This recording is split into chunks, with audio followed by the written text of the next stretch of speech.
out of the. Got it. Yeah, maybe wait a couple more minutes. And if we don't have a lot of people, it is what it is. It's probably because I cried through the whole thing. Yeah, Oh, it's like No, I people. just I don't know if I can take that again. I just I'm sorry. no. Oh don't. God. No, it's not that. No, it wasn't that bad. It was good. It was fine. That video was good, It's actually. my bloopers. They can't take the bloopers anymore. Right, the bloopers. Wearing the oh shit over and over And again. the Can't side comments. Yeah. It's like I just like to repeat that part about Buffalo Evangelism District. There had to be that part. That was like Somehow one of the I most. missed that part. Maybe that's when I was muted, or when my amp was muted. Oh All right, man. we're up to 10 now. Okay. I'm gonna go get a glass of water, but I'll be right back. All Double right. digits. Well, hurry, because I'm going to introduce you. Good. Not first, not first. Yeah, we only have 10 people. We're all gonna be popcorn. Okay. I've got an English muffin too, so I'm gonna get it real fast. All right. Quick, Doug, we need your intro. Doug's got a McMuffin. Are we doing it? Boy, Are we waiting for our squares to come back? we might want to wait a second for our squares. Yeah, just 5 minutes We past got it. 2 silos empty. Oh, calm down.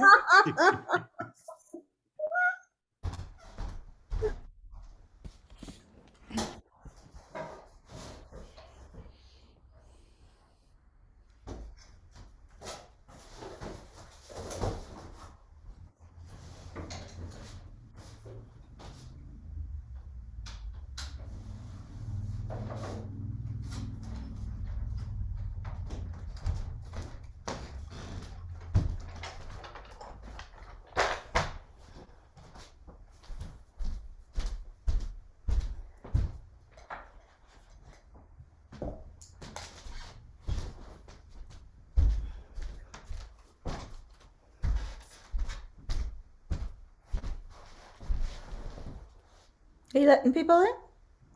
We're waiting for you. Really? Oh, I'm sorry. I didn't know that. I thought you were. Intro, so we just wanted to wait. No, just joking. All Is there right, any here more we go. people? Okay, here we go. Okay. All right, here we go.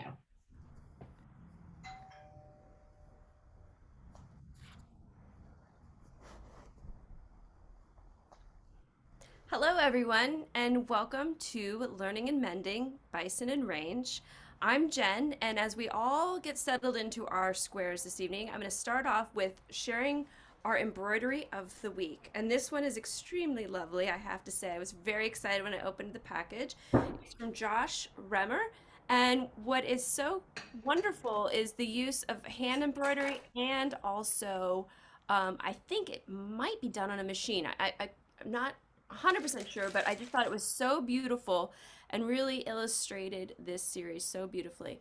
So, again, while we're all getting in, we'll just start with like a simple introduction and we'll pass it around to each other. I'm Jen, and I use she, her pronouns, and I'm calling in from Studio City. And while I was away, I finished my Common Raven. And tonight, I will be working on this bison. So I will now pass it to Kate.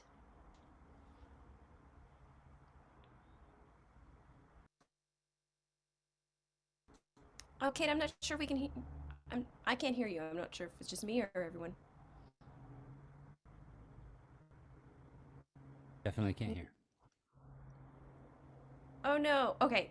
While you get that figured out, I will pass it to Cindy. Hi, I'm Cindy. I'm calling in from West Covina, and I don't have my embroidery with me, but I'm also going to start my bison tonight. And I will pass it along to Kelly. Hey everybody, Kelly here. I'm calling from Seattle area. And tonight I'm gonna be helping host, and also I do want to get started on my bison because I have tips on how to thread my needle properly. I've been struggling with threading my needle, but Jen tells me that if you get a toothbrush and you put your thread on there, you can thread that needle. So it's gonna happen tonight. And I will pass it on to, let's see, Doug. Thank you, Kelly. My name's Douglas Lee, and I'm calling in from Los Angeles, California. I use he, them pronouns, and I'm do not have an embroidery this evening, but hopefully soon. And so there you have it. I'm enjoying a lovely English muffin with macadamia nut butter and lemon curd. So there you go. I'm gonna pass it to Olan. Hello, I'm Olan calling from sort of West Hollywood area. I use she, her pronouns. I've been working on the carbon mycelium exchange. There must be a way to show this while I've got the background. No. Anyhow, I'm not going to be working on it tonight. I'm going to be drawing some pictures that show how Oyas work. And I will pass this along to Hannah Beedman if you're there.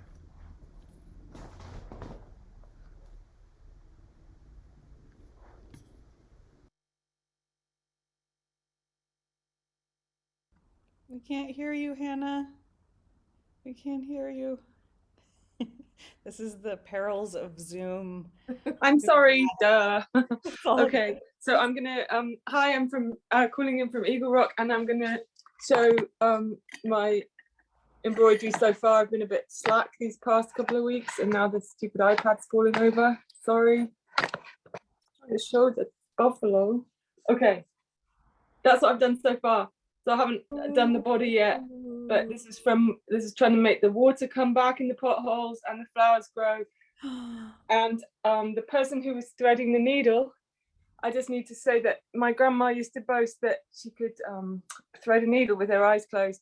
And one time she actually did it. She also had a crippled hand from an accident in the war in a bakery truck. So she was like a ninja with the needle threading, but she could have been cheating because she was laughing. She could have had her eyes half open. Anyway, pass to Trish Mulvey.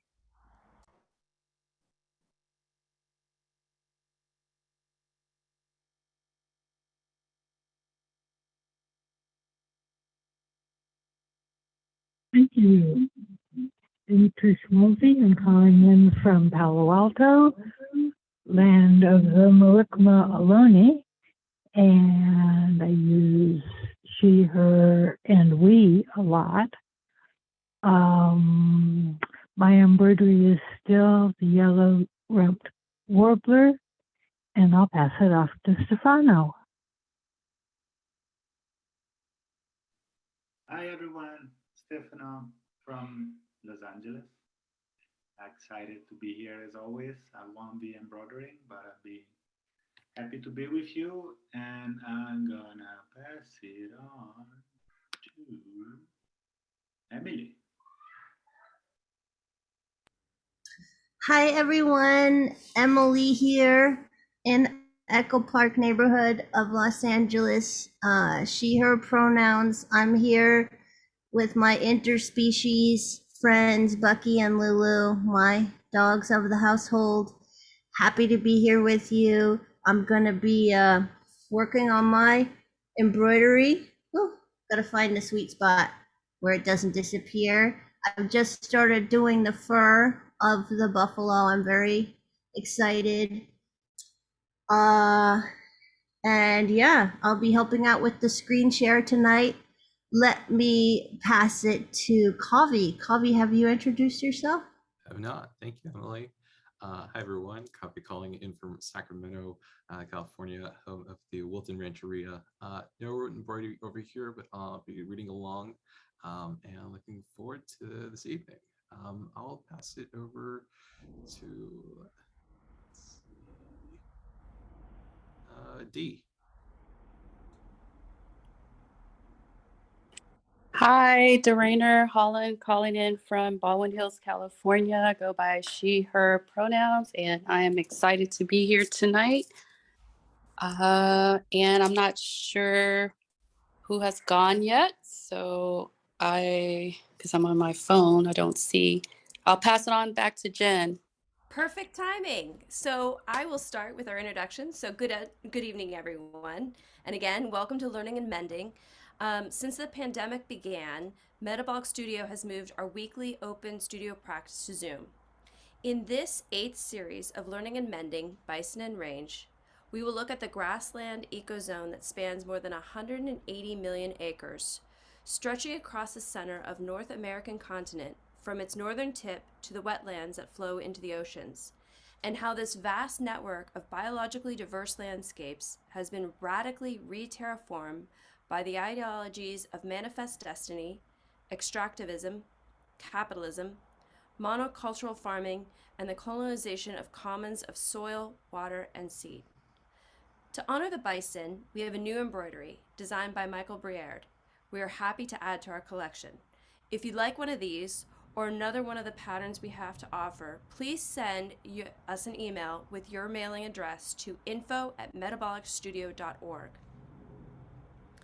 In this series, we explore this landscape commonly referred to as the Great Plains and the symbiotic relationship that bison herds shared with the ecosystem over millennia before nearly being exterminated by European settlers.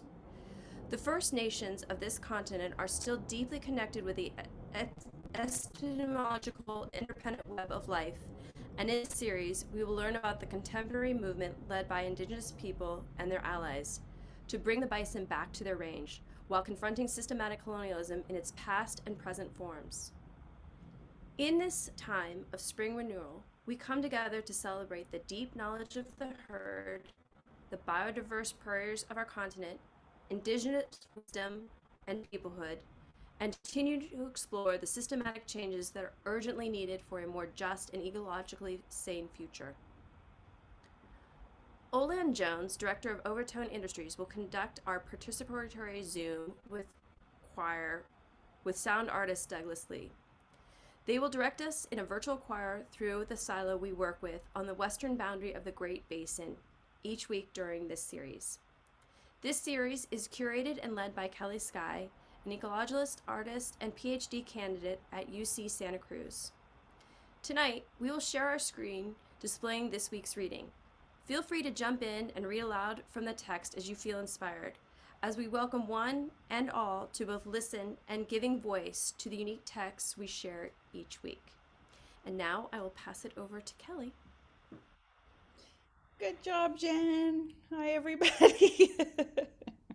Hi, everybody. Welcome back. I'm glad you all are here tonight. Actually, I'm really excited. We have a really special guest tonight. James Holt has joined us. Last week, as you all know, we learned about Rosalie Little Thunder, the Yellowstone Herd, and her organization. And James is now the executive director of the Buffalo Field Campaign. And he's here with us tonight. So thank you, James. I see you there, and thanks so much for joining us, because really, you read about these things and it's not the same as hearing directly from the human voice on the ground dealing with the realities of these challenges. So it's really, really special for us as a group who cares deeply about these issues, and we're trying to educate ourselves, and so your presence means a lot for us tonight. And so we're going to kind of build on last week. We read in depth about the Buffalo Field Campaign and Rosalie. We watched this incredible 10-minute video of her, and I was literally brought to tears because of the feeling. I could just feel it. And so it couldn't be better timing to have your presence here. So thank you so much for coming tonight. And James has, offered to stick with us through our readings and then join in the discussion and kind of add real world dimension and on the ground experience to what we're learning about here in this reading group. So super, super happy and excited about that. Um, so yeah, so like I mentioned, I named this set of readings The Return because tonight we're gonna do some readings that actually outline various movements and organizations that are working really hard to bring the bison back to their ancestral range. And not surprisingly, it's being led by indigenous people and organizations like the Intertribal Buffalo Council, which we have heard of before in this series. Um, and we're also going to hear a little bit, and I'm curious James's perspective on this, a little bit about this proposal, the Buffalo Commons, that was penned in the 1990s, that proposed a 10 to 20 million acre native grassland area where the wild bison herds could be returned. So it's interesting because, as you can imagine, there's lots of blockades to that actually happening. But I do find when I'm doing this research that many people's imaginations are provoked by this idea of the Buffalo Commons. So it's an interesting proposal that I think is worth knowing about and thinking about. Um, so we'll learn a little bit about that as well. And tonight we are actually finishing up our readings from Winona LaDuke's book, All of Our Relations, Native Struggles for Land and Life. And I do want to mention that one challenge with Winona's book is that it was written over 20 years ago. So part of why I'm so happy James is here is kind of, to bring us up to date on what's happening in the current moment. But I will say that she talks a lot about rural depopulation in these readings, and I did some research to kind of verify that trend is still occurring, and it definitely is. And so, what she's talking about is still relevant in these current times. And I also added one reading from the book Bison Portrait of an Icon, which was actually written in 2021, so that we have a little bit more up to date input on what's happening around the bison and the return of the bison and the preservation of the native prairie today. Um, and yeah, so that's my little intro. We'll go ahead and start the readings, and I really look forward to our discussion, and that's that.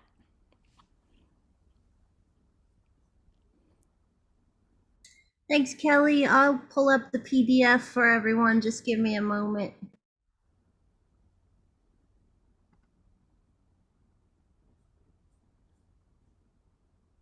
Oops.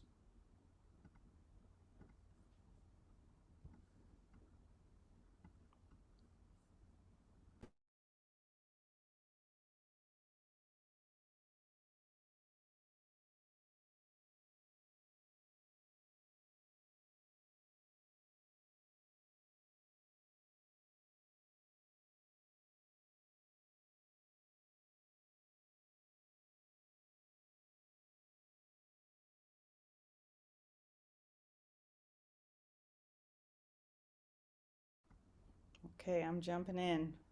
I'm gonna warm us up here. So, Buffalo Commons. It is often said that change always happens. The question is, who determines the direction of that change?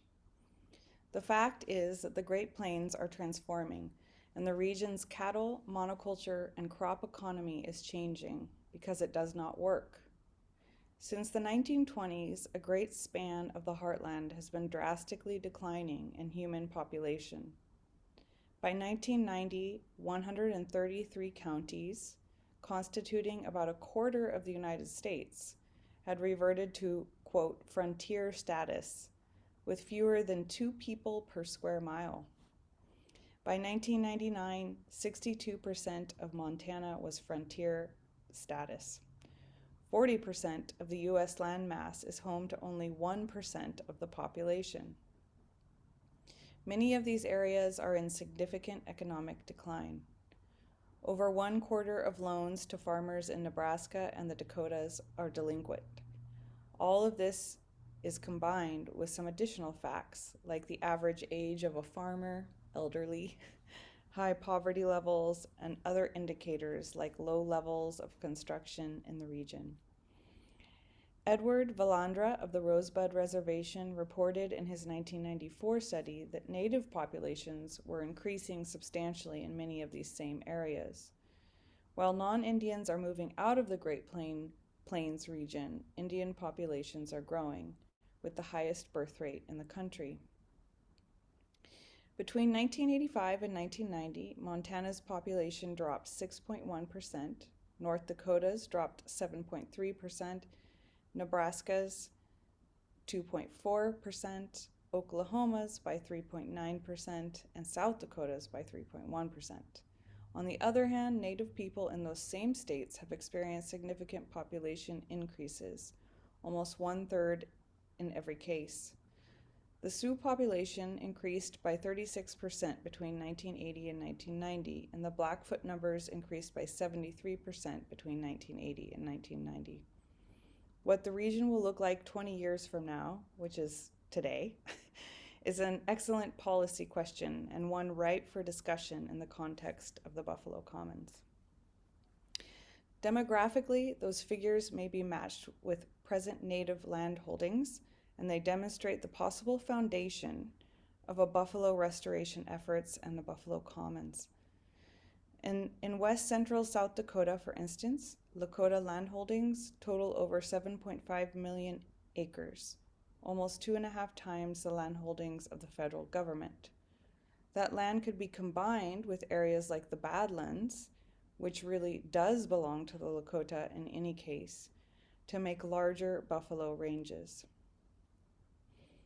As it turns out, it would actually save the government money to buy out non-Indian interests in the region. In the case of the Badlands Reserve, for instance, Daniel Licht argues that the purchase needed would only be 940,000 acres. Even if this land was bought at an above market price, it would cost only $210 million, with a high animal-proof perimeter fence figured at $2,000 per mile, costing another $4.2 million. In comparison, Licht notes that in 1991 alone, the federal government spent $87.4 million on 2.1 million acres of conservation in planted cropland in South Dakota, and it proposes to spend $800 million more. In early February 1999, I listened to Frank and Deborah Popper, two demographers from Rutgers University, talk to the North Dakota Farm Managers Association meeting in Fargo, North Dakota. Academics from the East looked at the declining population figures and put two words together: Buffalo Commons. They coined a term and gave name to a vision of a decade ago, one that has in many ways rocked the foundation of American agriculture, policy, and imagery. The Poppers stood small in a room teeming with North Dakota ranchers, to whom a decade ago they had recommended packing it in and letting the buffalo return. The Fargo Forum had denounced the proposal in an article headlined, "The nuttiest ideas never seem to die," quote. Now, in 1999, the Poppers were invited back by the farmers themselves, who, after a few tough winters, a wheat blight that decimated monocrop fields, and some continuously bad federal policies, look worse for the wear than ever. In 1998, almost 75% of North Dakota farmers are receiving Farmers Home Administration loans were in default. There is, by any measure, a crisis that does not seem to subside. And in 1999, even the most staunch and parochial of farm managers listened with some interest to the Poppers.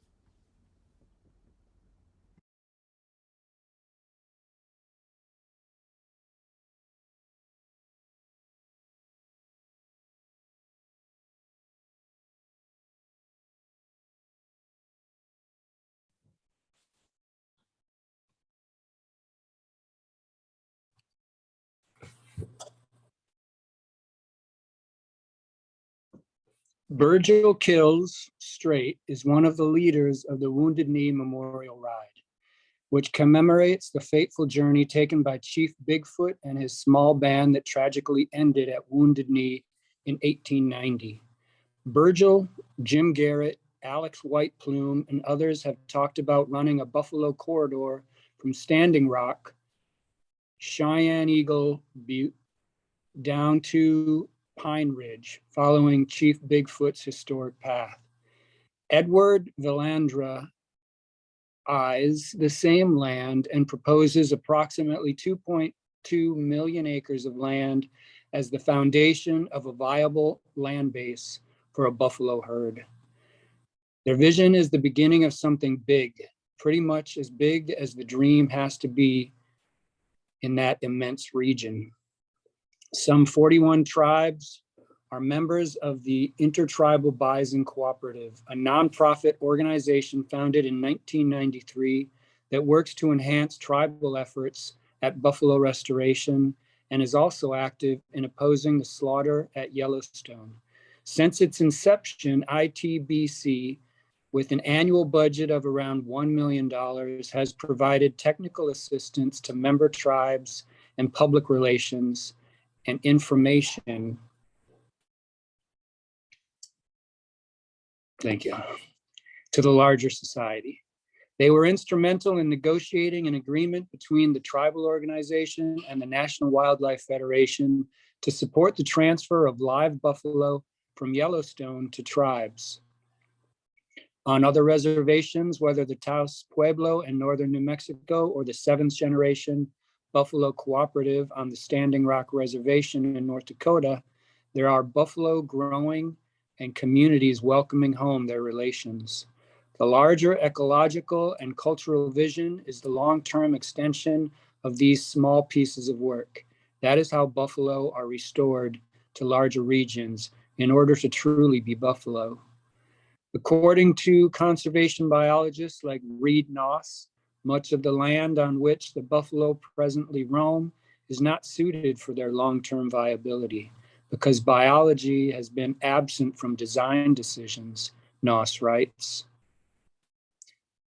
Park boundaries do not conform to ecological boundaries, and most parks and reserves are too small to maintain populations of wide-ranging animals over the long term or to perpetuate natural processes. Noss considers that buffalo require reserves on the scale of 1 to 10 million hectares. It's 2,470,000 to 24,700,000 acres. Those must be contiguous acres with corridors as well as core areas. In core areas, the major populations reside or roam in the case of the buffalo. Corridors such as rivers between primary genetic pools or herds allow for some genetic diversity. Around such a reserve should be some sort of buffer zone. According to Noss, an average population of 1,000 individuals must be maintained to assure population viability. Noss's objectives are to maintain native biodiversity in perpetuity, including all species, and design and manage the system to be responsible to short-term and long-term environmental change and to maintain the evolutionary potential of lineages.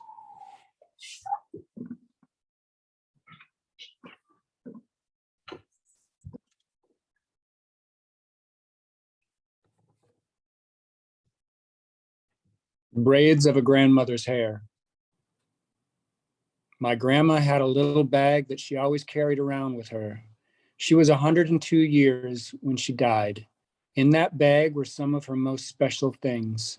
She would take them out once in a while. She had these two long braids that they took and cut off at her boarding school. That was very traumatic for her for all of her life. That's what she said about the buffalo. If you take their horns, it's like cutting off our braids. It's the same thing. Fred Dubray, International Bison Cooperative.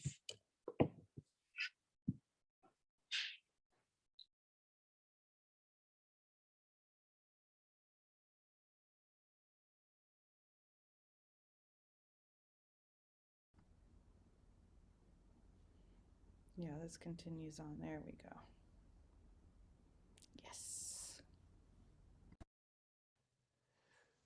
Let the buffalo be buffalo. That is the message most native people who work with buffalo will give. There is a clear sense among people who raise buffalo that the strength of the buffalo is their nature, and that domesticating them makes them lose their uniqueness. Fred Dubray is a sort of Indian cowboy from Cheyenne River, a seemingly quiet man under a big cowboy hat. He tells me the story of his grandmother's braids and gets a thoughtful look. The way that buffalo relate to the land changes if you domesticate them, Fred continues. And then you change the land. There is a hierarchy in the herd. Anytime you take one animal out for slaughter or for trade, that changes. Those horns are what they use to protect their status. Many ranchers remove the horns from the buffalo for domesticating purposes, although Dubray does not. Michelle Fredericks, his wife, interjects now, anxiously listening to the conversation. She adds, when they lose a horn, their status is diminished. One of the things we learn from the buffalo is that it is not about the individual buffalo. It is about the herd. This is the lesson that Dubray feels is critical to the recovery of his community. We really believe that we need to go on as tribes. We can succeed as individuals, but in that process, we lose our collective identity as a tribe. We are a collective. That is how we are like the buffalo. In between all of these good ideas and the 150,000 plus buffalo presently being raised largely by individual ranchers, there is a deep-seated philosophical question in raising buffalo themselves. Economic and political pressures, like those from the U.S. Department of Agriculture, have driven many buffalo ranchers to treat buffalo quite a bit like cattle by dehorning, using feedlots, and interfering in their social structure. That trend alarms many native people, including Fred Dubray. What buffalo means to me is life itself on this continent and our culture itself, Fred Dupre explains. When we talk about restoring buffalo itself, we're not just talking about restoring animals to the land. We're talking about restoring a social structure, culture, and even political structure. Dubray continues. We recognize that the bison is a symbol of our strength and unity, and that when we bring our herds back to health, we will also bring our people back to health. That health, Dubray and others would say, is not about being domesticated. Dubray works to actualize this through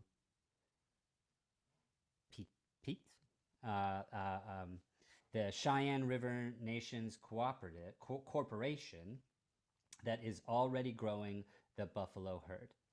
Pete has about 150 bison on 320,000 acres. Their objective is to have 10,000 head in 10 years. Dubray continues. Buffalo mean everything to us, and they teach us all kinds of things.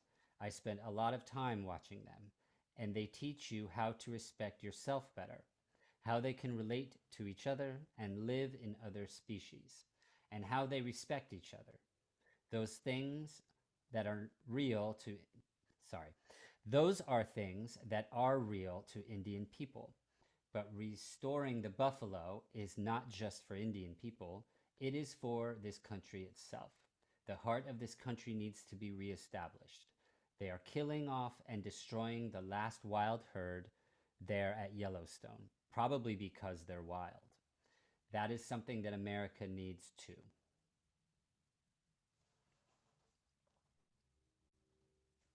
I'll just finish. The buffalo also heal the land when they return. almost as they fall into stride as prairie makers. Dubray talks about the transition on the Cheyenne River. The cattle industry has been on our land for approximately 130 years, and they totally ruined our grasses with exotic grasses.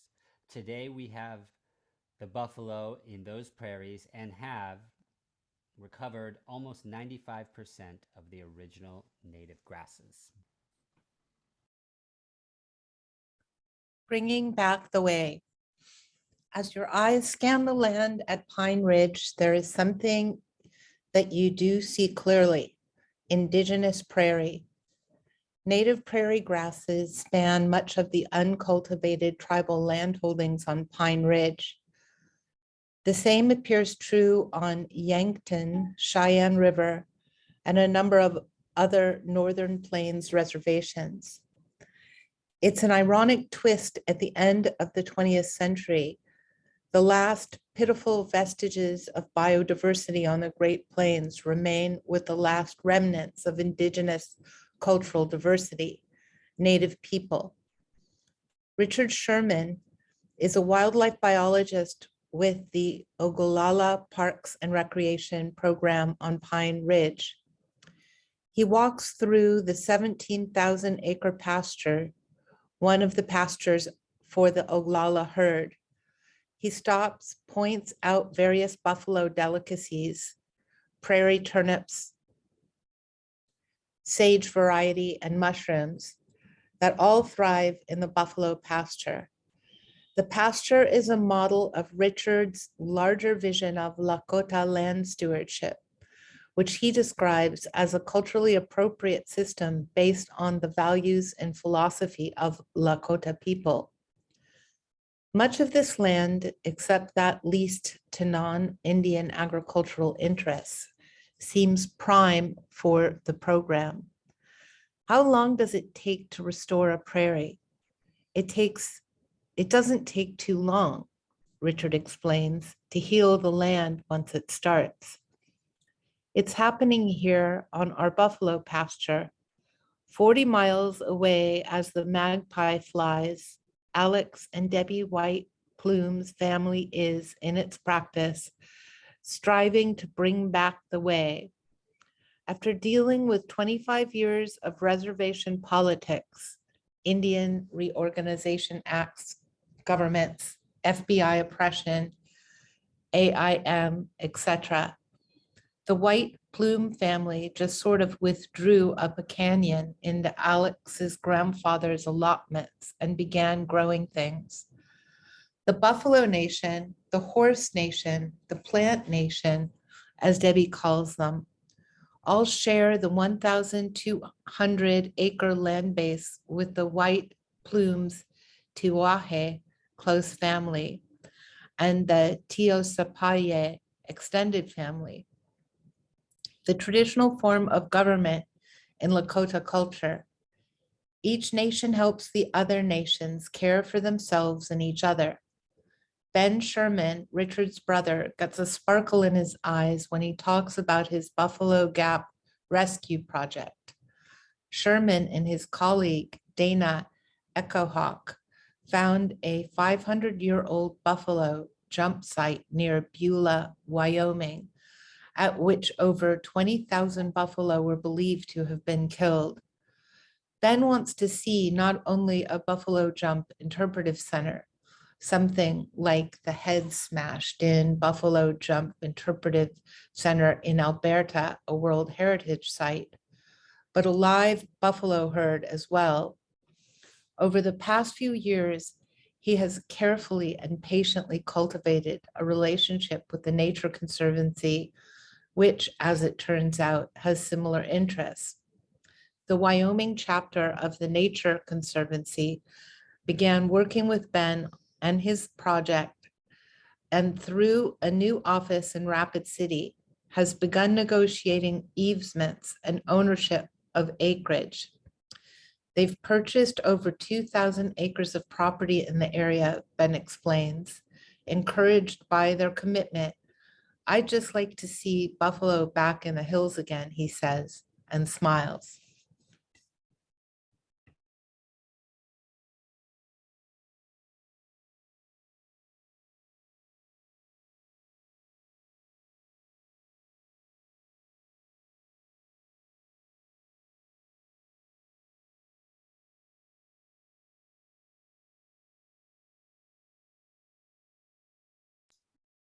Faith Spotted Eagle coordinates the Braveheart Project Learning Circle, or in Hunk Tun Wan Winyan Youngtown Women, or on the Youngtown Reservation. There, she and a group of women have spent the last 4 years working directly with over 70 young women to restore the traditional societies, their learnings or their teachings, and mentoring that is a result of a formal women's society. In traditional Buffalo society, she says, the primary role that women had was dividing up the buffalo once the buffalo were killed. There were some women who were buffalo callers, Faith explains. The third role was the ultimate environmentalist, to be able to use everything in the buffalo. Finally, there was the role of mentoring younger women to realize the primacy of our relationship with the buffalo. That's the essence of what the Braveheart Society is about. The healing that Maria Yellow Rose Horse Braveheart Jordan discusses are essential to the community is underway in the holistic approach of bringing back buffalo and buffalo cultures. Between the hope of the white buffalo's calf arrival and the archaic and lethal management policies of the federal government, there is a change occurring in the Buffalo Nation. When the white buffalo calf was born, something was remembered in an oral history from Rosalie Little Thunder, and the cry of buffalo calf looking for its mother in the snow. This spring, more calves will be born, and some new grass will come into Yellowstone, into the prairies. And that grass will be the promise of the future. That grass will once again call the names of buffalo, and the buffalo people will remember the relations and rejoice. With the teachings of our way of life from the time of being, the first people were the buffalo people, our ancestors, which came from the sacred Black Hills, the heart of everything that is. I pray for the health and well-being of many nations. I humbly ask all nations to respect our way of life, because in our prophecies, if there is no buffalo, then life as we know it will cease to exist. Chief Averell Looking Horse, 19th generation keeper of the sacred white buffalo calf pipe. Saved behind the fence. I just In an want to essay, say, Kavi, I just want to say that so that's the end of Winona LaDuke's book or our reading from her about the Buffalo Nations. And this reading is coming from Bison Portrait of an Icon that is written in 2021 and kind of continues looking at this movement to bring the buffalo back and the different efforts. So I just wanted to, because there was no visual pause, I wanted to give a verbal pause to the kind of finishing up of our reading from Winona and her book, which is super helpful in this series.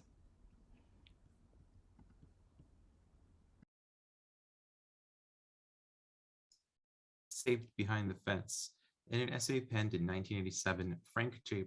Popper and Deborah Popper advanced the idea of the Buffalo Commons, a proposal that a significant portion of what was originally shortgrass prairie be turned into a vast nature preserve, mainly in order to restore ecological balance to the ecosystem. Considering that the project would have affected 10 Western, Midwestern, and Southwestern states, and including vast areas that were privately held and already being ranched or farmed or ranched, it was untenable on the scale proposed. One of the many stumbling blocks to any proposal for reintroducing bison on a grand scale is brucellosis, a contagious undulant fever that can cause abortions and infertility in elk, bison, and cattle. Common until the 1950s, but now eradicated in all of the United States except the corner where Wyoming, Montana, and Idaho meet. Its only known carriers today are elk and bison in the Yellowstone region. Although elk still travel freely, bison are not afforded this privilege, mainly due to the concerns from area ranchers. This, despite the fact there have been no documented cases of Yellowstone bison transmitting brucellosis to cattle.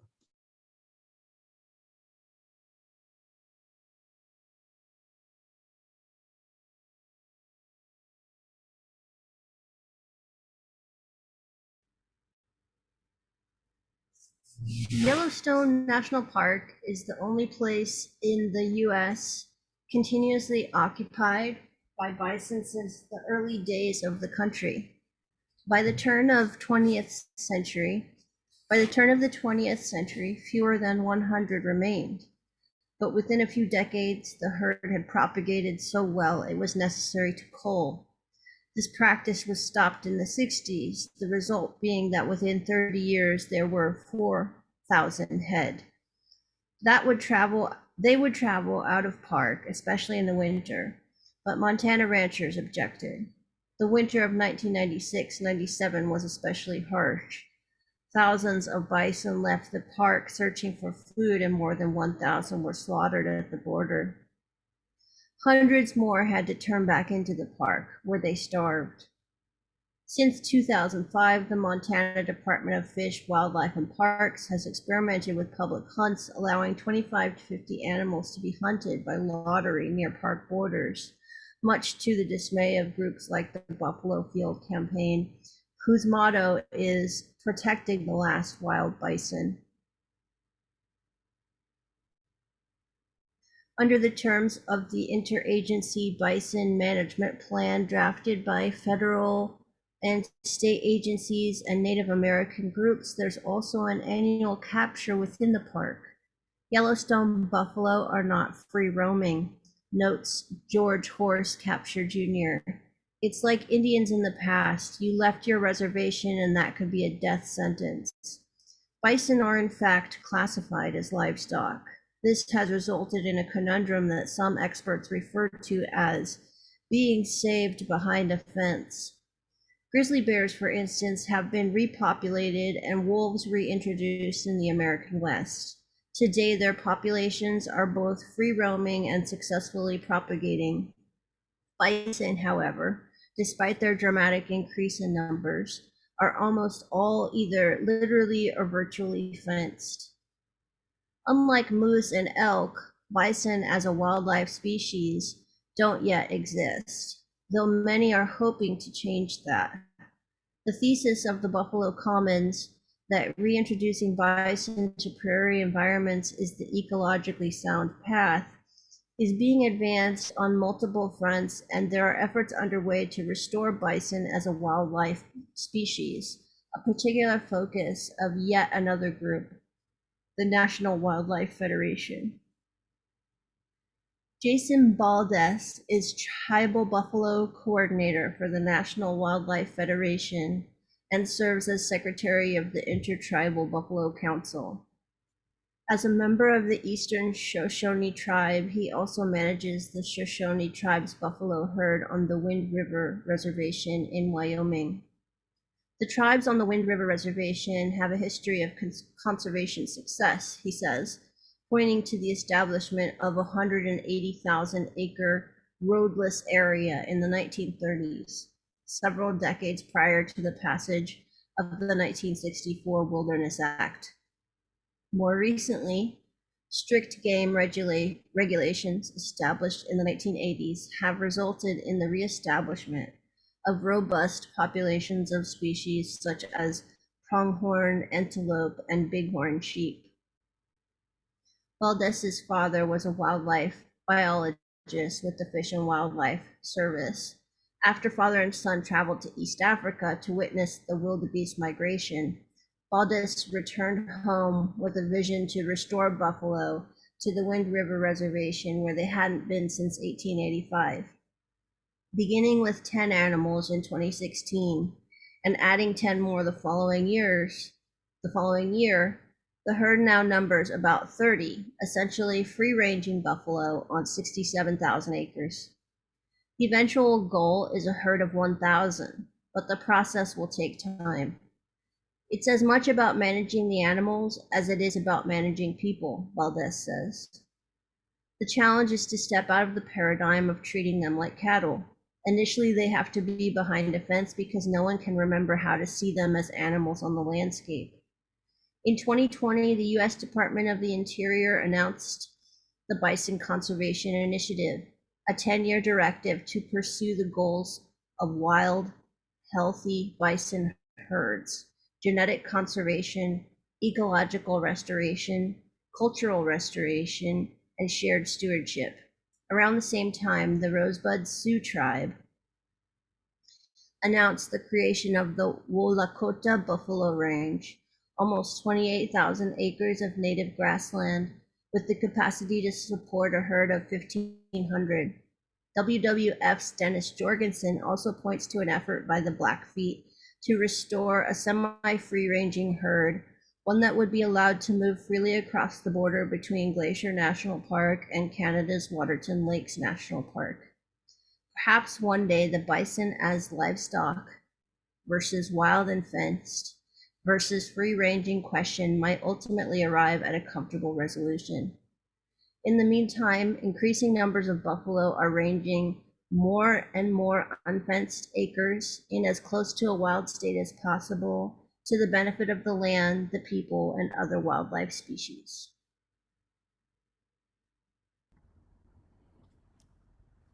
Great. So that was the readings for tonight. Kavi, you just gave us so many great links. Hey, Kavi, just so everyone knows, just really kind of added dimension to this reading. And so thank you for that. So now I was hoping to open it up for conversation. I'm again very excited to have James here with us because I feel like he's gonna be able to kind of update us on some of the current challenges and realities faced in the Great Plains, and especially around the Yellowstone herd and the Buffalo Field campaign. I do have some guiding questions. So normally we have guiding questions and kind of open it up to think together at this point in the night.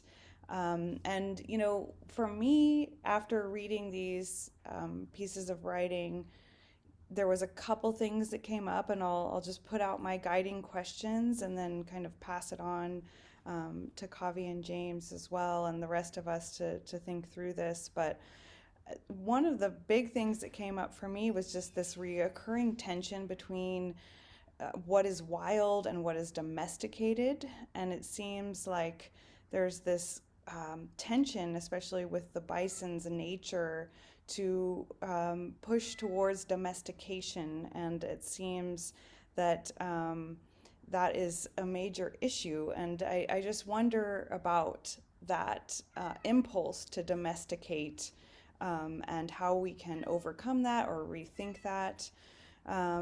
Another thing that came up was this idea of rural depopulation as actually being maybe an opportunity. I know there's challenges with rural depopulation, but there's also opportunities, and that's what the Buffalo Commons, I think, is kind of building off of. So yeah, just thinking through rural depopulation was something else that stood out to me. And then lastly, I'll just mention that the idea of the commons, which I know is something that this group has read about and thought about, I'm just wondering how that idea of the commons can actually be used to help us reimagine our relationships with each other and the landscape, and just any thoughts people have on that concept would be really interesting and useful here. So I'll put those in the chat, and I will pass it off to Kavi and the rest of us and James. I'm very excited to hear from you too in response to all this. Thank you, Kelly. I wanted to just briefly reintroduce James again for everyone. James is the executive director of the Buffalo Field Campaign, and he's been the executive director for the Buffalo Field Campaign since September of 2019. Previously, he was the director of the Nez Perces Tribes Water Resources Division and the executive director of the Confluence Environmental Center located in Portland. James has served 2 terms on the Nez Perces Tribes Fish and Wildlife Commission and 1 term on their Tribal Executive Committee. James and I had a pleasure of speaking earlier this week as well, and he recounted the story of when he first met Rosalie Little Thunder in the late 90s and his relationship beginning from there. And James has had an extensive background in water and policy, but it wasn't until he started learning and working with buffalo that he found his spiritual awakening. And in 2006, James led the first buffalo hunt in the state of Montana with 10 youth exercising their treaty right and performing established ceremonies around the buffalo that were dormant for over a century. country. And James is joining us tonight from his home in Idaho in the Nez Perce Reservation. So I'll have it over to you, James. I'd love to hear a little bit more about, in addition to the questions that Kelly poses, your history with Rosalie, and then the work you all are doing today. Thank you. Thank you very much for having me tonight. As stated, my name is James Holt. My pronouns are he, him. I'm coming live from the Nez Perce homelands here in north central Idaho. This is a great reading. I really appreciate the format and the style by which you guys are orchestrating this arena. That wild versus domestication, that's definitely, the crux of many of the issues that we're seeing here.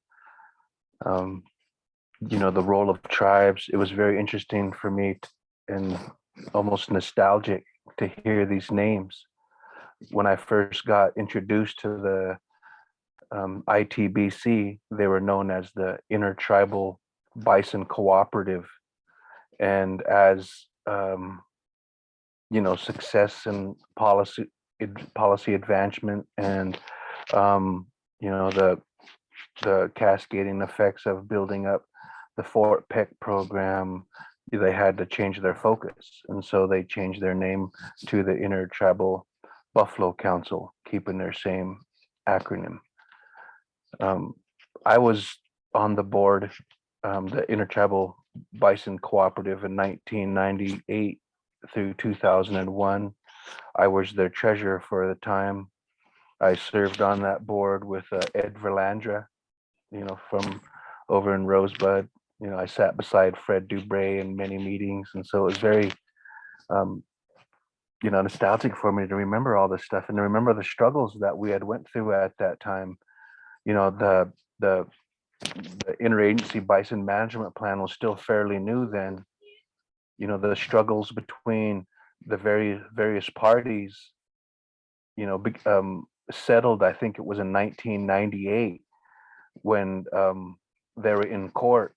And so today they lead the public on by assuming that it's a court mediated agreement that has developed this interagency bison management plan, when in fact it was a handshake agreement just to agree to cease litigation and develop this plan.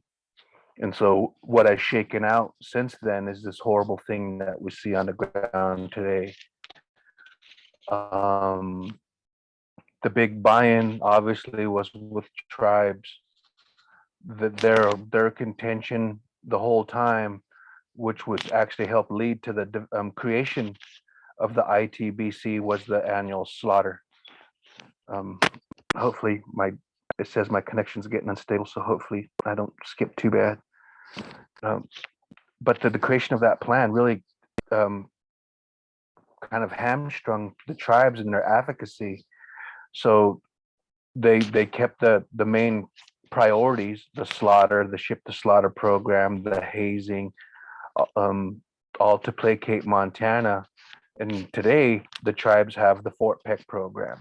So Fort Peck is a reservation north of Yellowstone National Park, where seronegative bison that test negative for brucellosis are shipped to Fort Peck, where they're held for 2 years, constantly tested, more or less in our view as the Buffalo Field Campaign, almost like a process of domestication.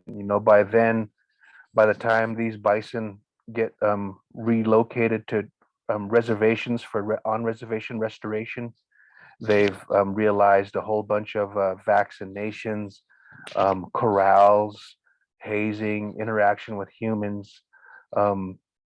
So that's on top of the things that we see on the ground.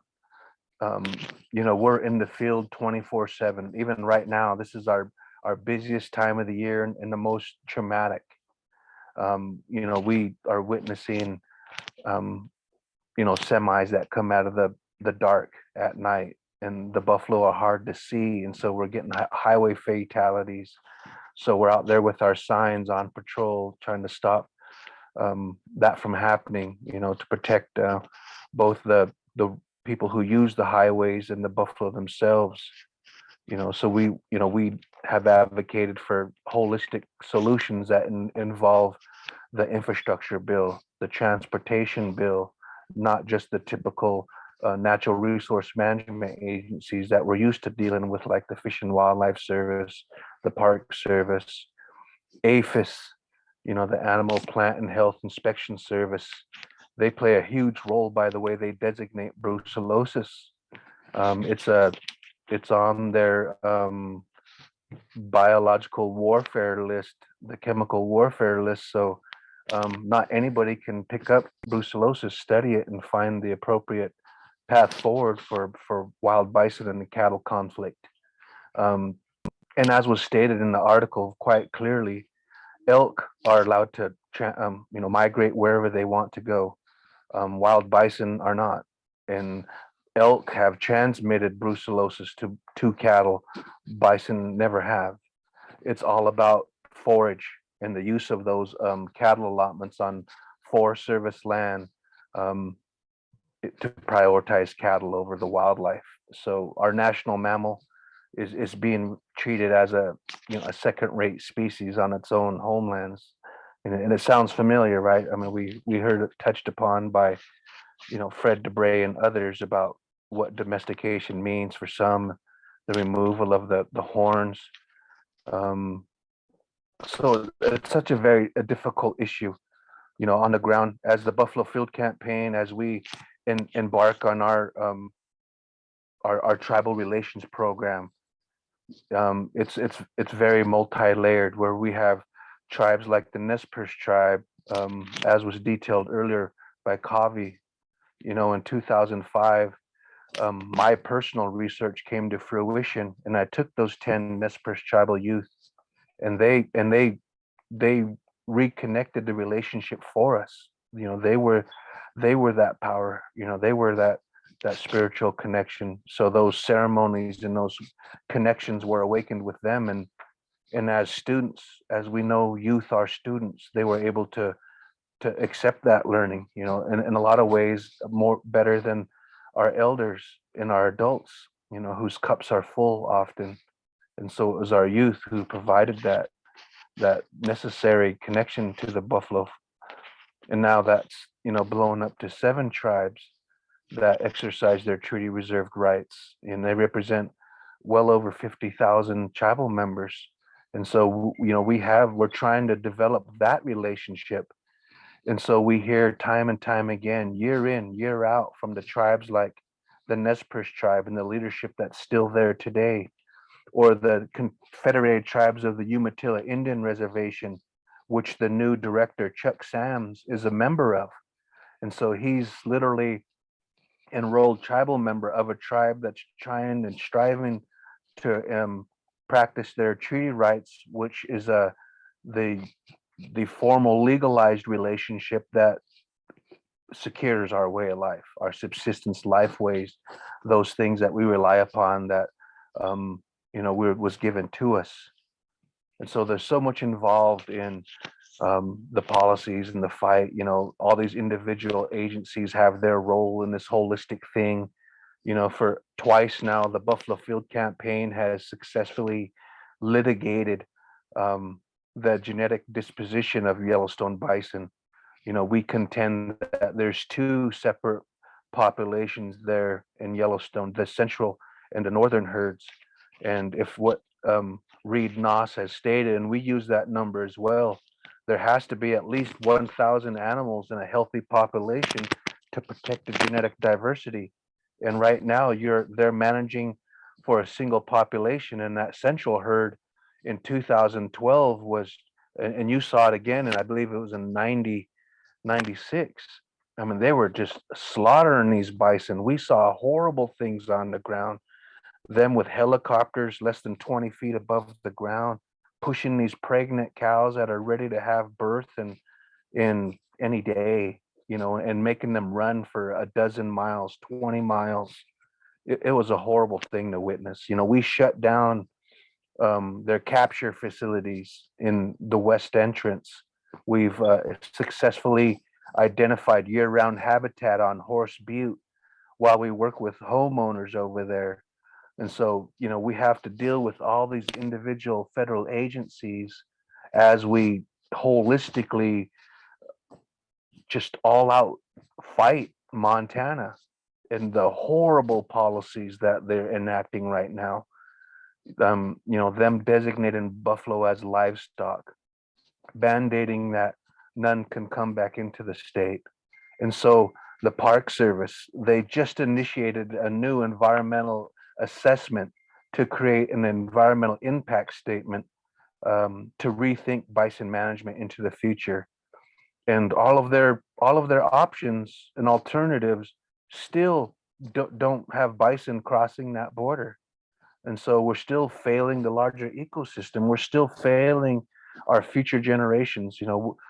They referenced that ecological balance, the needs of the ecosystem, the benefits of so many other species that rely on bison.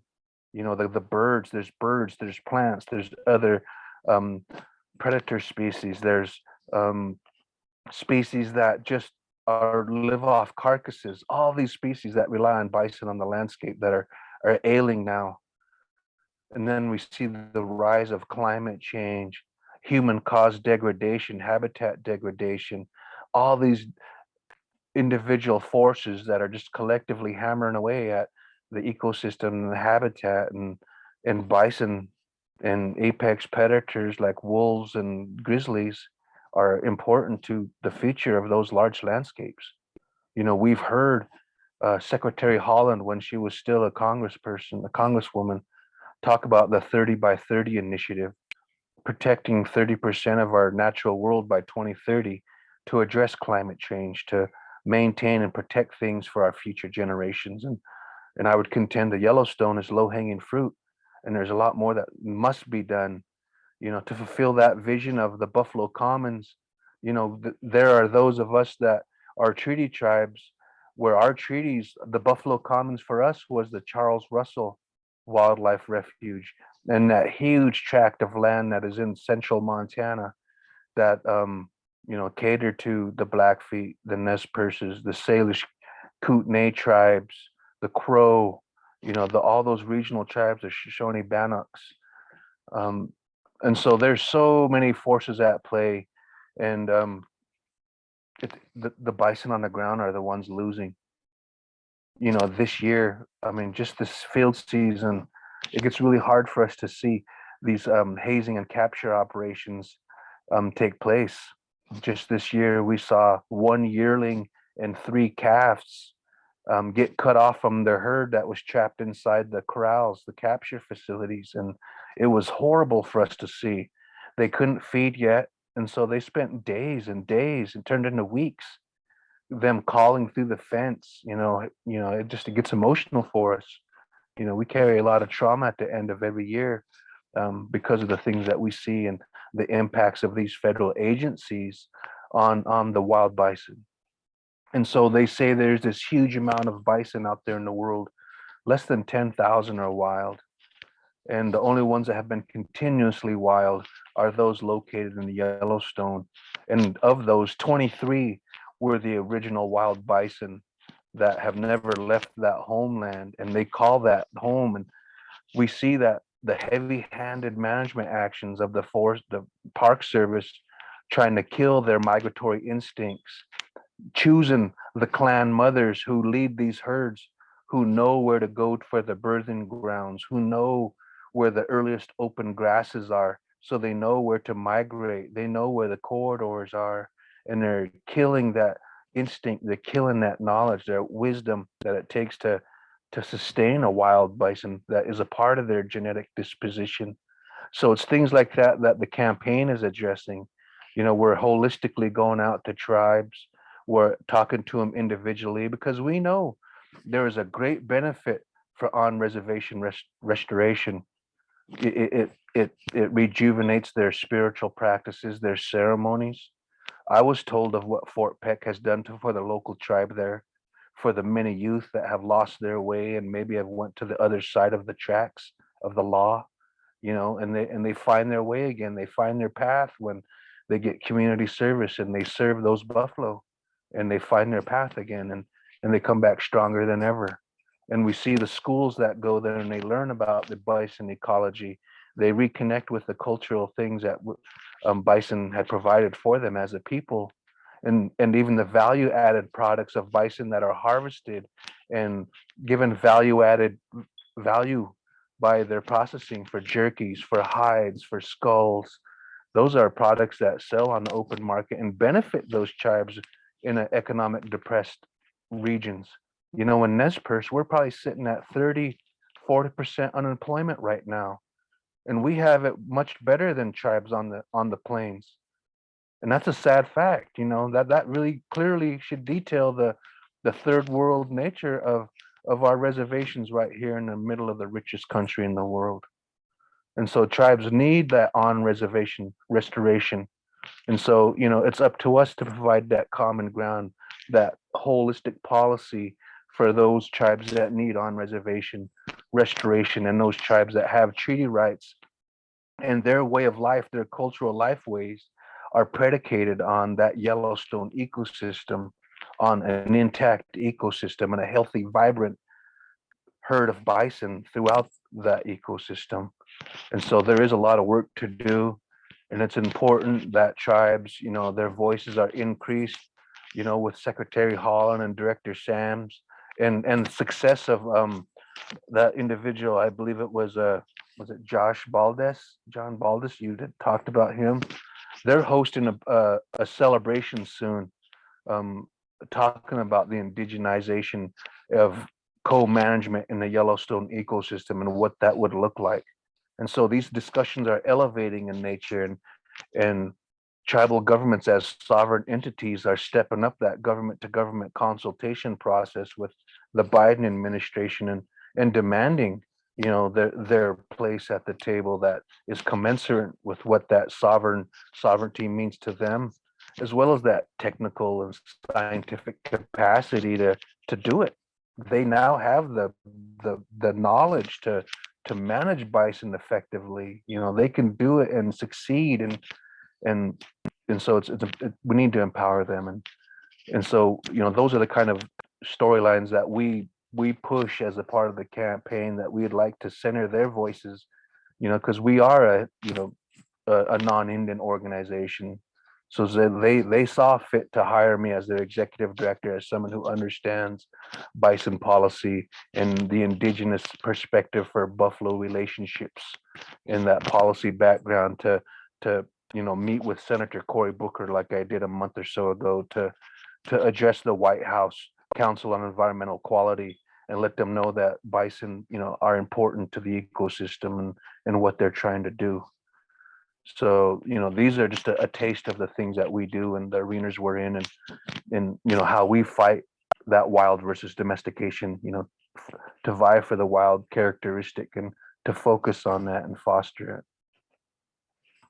So I'd like to say those words, and maybe if you had any specific questions for me at this time, I'd love to answer. Thank you so much, James. Wow. Wow.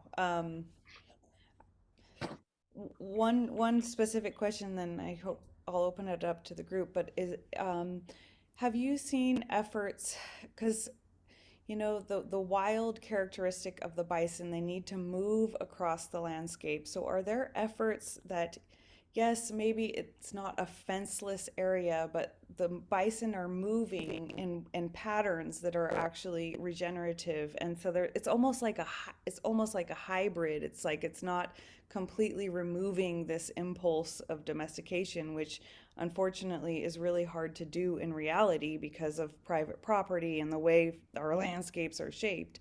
But there is some opening up of the fences and some understanding that we can't overly confine and constrict these herds. Have you seen efforts like that occurring or increasing or building in momentum in your work? Definitely.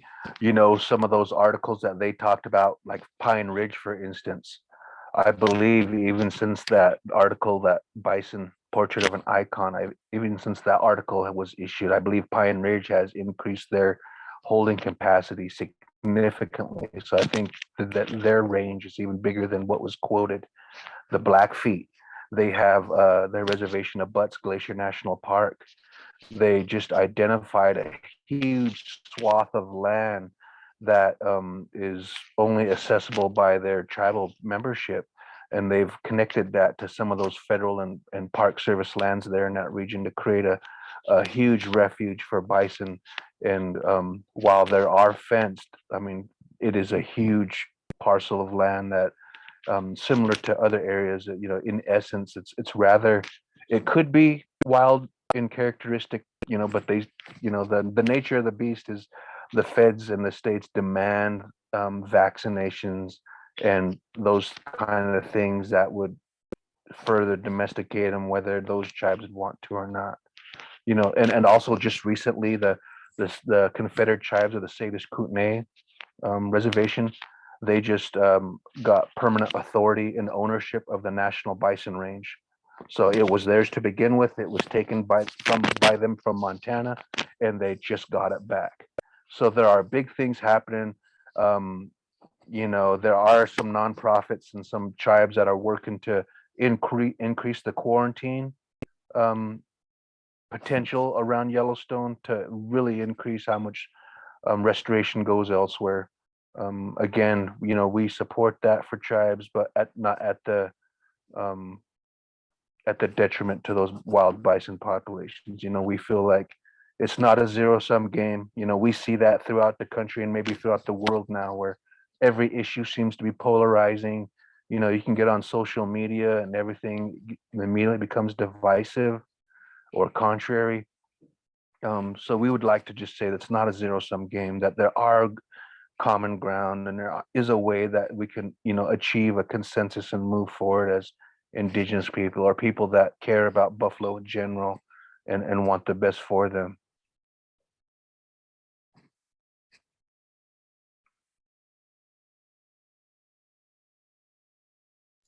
James, we've been reading a lot recently about Rosalie Little Thunder, and in the last session we read the story of her, I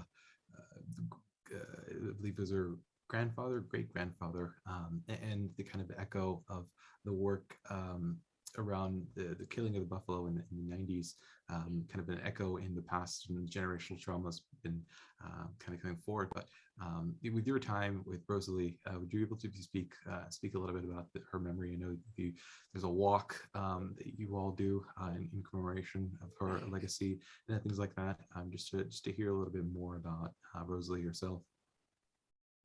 Yeah, I actually met Rosalie Little Thunder while I was on tribal council, and it was unassociated with bison management. Actually, it was hemp and marijuana and tribes that have historic relationships with those things. And she wanted help at the policy level in DC. And so we started there. And it wasn't that long after that I found out that she was doing that walk from her homelands to the Yellowstone, to the north entrance, to draw attention to that annual slaughter that we were just referencing. You know, 96 was just a few years prior, and that great slaughter was fresh on everybody's minds and the trauma that it had caused. Rosalie at that time, you know, was in contention almost with the Intertribal Buffalo Council because of the priorities that they were placing on the Yellowstone herds at that time. And so she embarked on her own journey, and she grabbed a skull and she began walking with it from Pine Ridge to that north entrance. And word had got out; they had sent runners to other tribes, and that grew. And I was actually able to organize the Nez Perces to go to that destination, so that final 15 miles, 20 miles, or the last few days, even the 50 miles, the Nez Perces joined her entourage. And by then it was a long line of people walking behind her, supporting her. And then we got to the north entrance and we held ceremony, and it was a wonderful thing. Orville Looking Horse was there, and all those other names that you had mentioned, they were there. Everybody went there because it was such a huge thing. And that really created the understanding that we all had at that moment, that okay, that maybe we, in our lack of understanding of what our historic relationship was entirely, it took all of us, and it really took Rosalie's unique spirit to educate us all, on what that real relationship should be. And she brought that learning and knowledge to us at the campaign. There were things early on that the campaign didn't quite dial in, and it was Rosalie's wisdom that guided us in those early years to give us the norms and the policies, the procedures, the ways of doing things that still exist today. That was all built by her.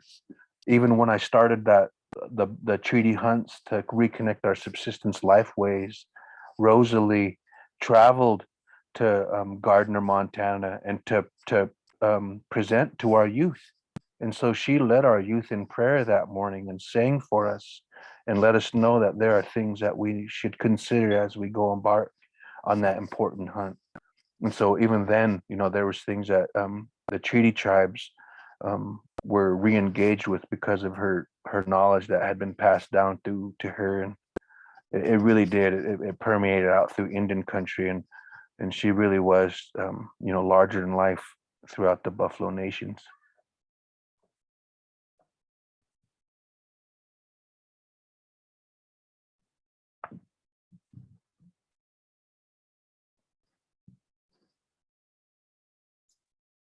There was a question in the chat from Jasmine.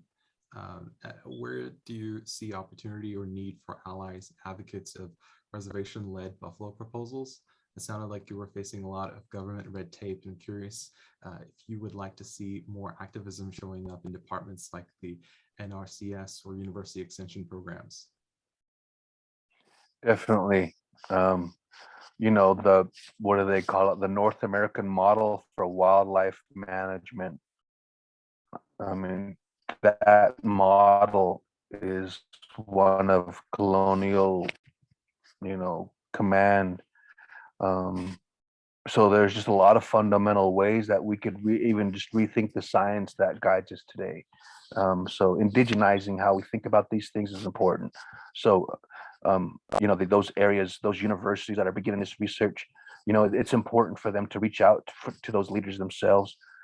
I would say yes, facilitate that dialogue, facilitate that connection, be those intermediaries. We need all of the champions we can get in this world today. And so anybody that can, give a voice to saying, well, how do the indigenous communities think about that?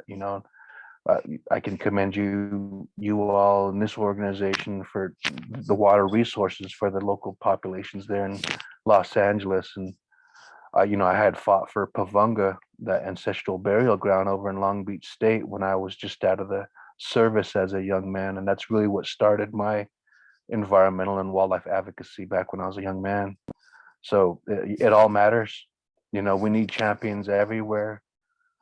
Some work that I had recently done with wolves, actually, in Idaho in the Northern Rockies. I just created an ally and a fellow advocate as a high schooler from Timberline High School in Boise, Idaho. One of the greatest young advocates and spokespersons I've come along in quite some time. So, and he wouldn't have known if I hadn't stepped forward, or if someone hadn't provided that relationship at our local museum here. And so anybody's and everybody's voice matters now. These are all of our resources. These are our public lands. Those are our wildlife. And we have to maintain that voice, or someone will speak for us. And I firmly believe that. The Nez Perces believe that while everything stepped forward to our creator and told our creator what they would do for us human beings, that us humans beings have a sacred responsibility to speak for them, to stand for them, to protect their homes and their life ways as well. That reciprocity, coexistence is sacred, and that was really that balance that tribes had lived with, and that I think we should strive for today, as not just as indigenous people, but as communities throughout the world, to create a balance that's necessary, because right now we're at a balance. And we talk about depopulation. There are tribal peoples that talk about that you know death is not a good thing, and that all life is sacred, but as we talk about the importance and need of these wildlife species, the needs of the water, of salmon, we got to remember that we're not endangered, that our futures are not uncertain right now at this time. Our numbers are vast. We are almost out of control, and we are out of balance. And it's Mother Earth and the ecosystems and bison. They know what to do. They know their place and their roles, and we just have to let them do it. And you're right. Everybody and anyone that can help provide that dialogue and facilitate that knowing, we could use all the allies we could get.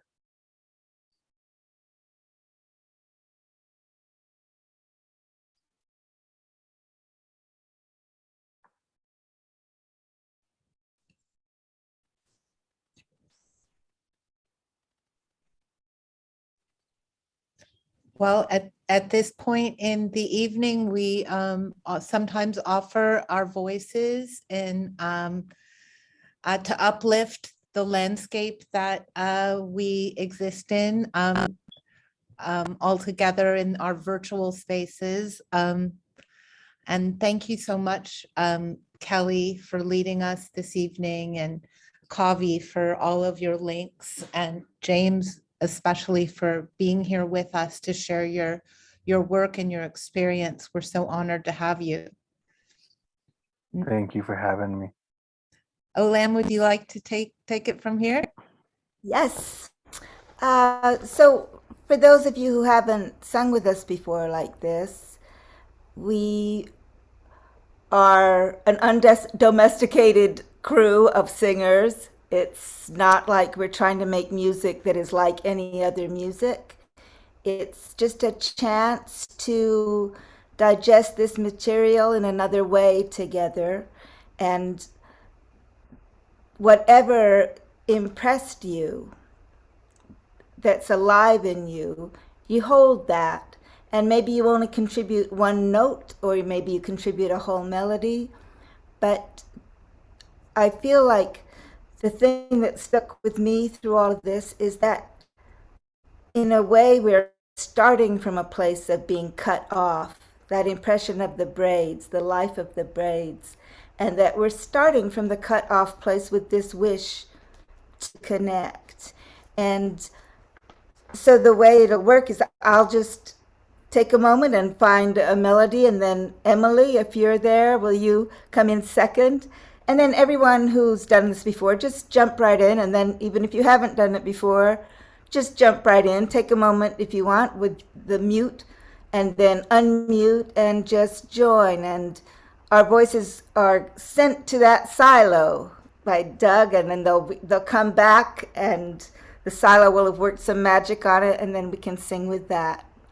So let me take a moment, and I'll start us off.